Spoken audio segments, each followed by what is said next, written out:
هشام أيتمنى يصدم الجماهير المغرب بشأن حكيم زياش قبل ديربي الوداد والرجاء.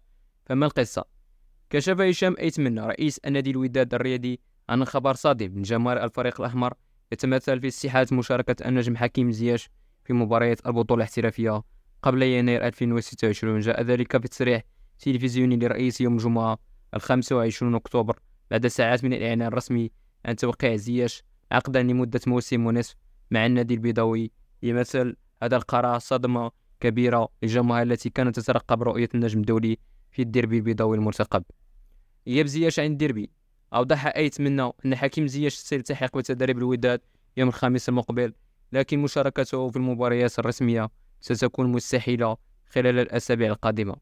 أضاف رئيس الوداد أن الفريق يخوض 3 مباريات في الأسبوع المقبل، مما يجعل إشراك اللاعب أمرا صعبا بسبب عدم حصوله على تدريبات كافية مع المجموعة، وبذلك يصبح غياب زياش عن مباريات الديربي البيضاوي أمرا محسوما، رغم أن النادي سيقدمه رسميا لجماهير في الملعب خلال اللقاء. برنامج إيلي حتى يناير. علق أيتمنى على القرار قائلا: لدينا 3 مباريات في الأسبوع القادم، مما يجعل من المستحيل يشارك اللاعب لأنه لن يكون قد تدرب بشكل كاف مع الفريق. وأشار إلى أن زياش يحتاج لبرنامج إيلي يمتد حتى يناير المقبل رغم جاهزيته البدنية، لأن دمج اللاعب تدريبيا مع المجموعة يتطلب وقتا كافيا.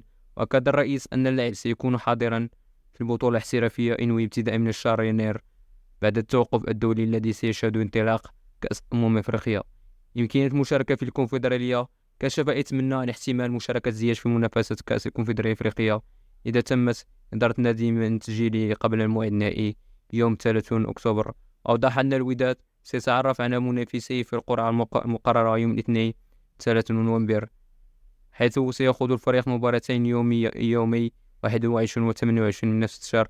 وأشار أن زياش قد يشارك في مباراتين فقط قبل التوقف الطويل للأندية بسبب كأس أفريقيا وكأس العالم للأندية. ترحيب جماهيري رغم الصدمة. وقع نادي الوداد الرياضي مع حكيم زياش في صفقته ثقة الحر بعد تجربة احترافية طويلة قاد اللاعب في أوروبا، دافع خلالها عن ألوان الأندية أياكس أمستردام وتشيلسي وغالاتا سراي التركي. وصفت الصفقة بأنها من أبرز الانتقالات في تاريخ الكرة المغربية نظرا لقيمة اللاعب الفنية وتجربته الدولية الواسعة.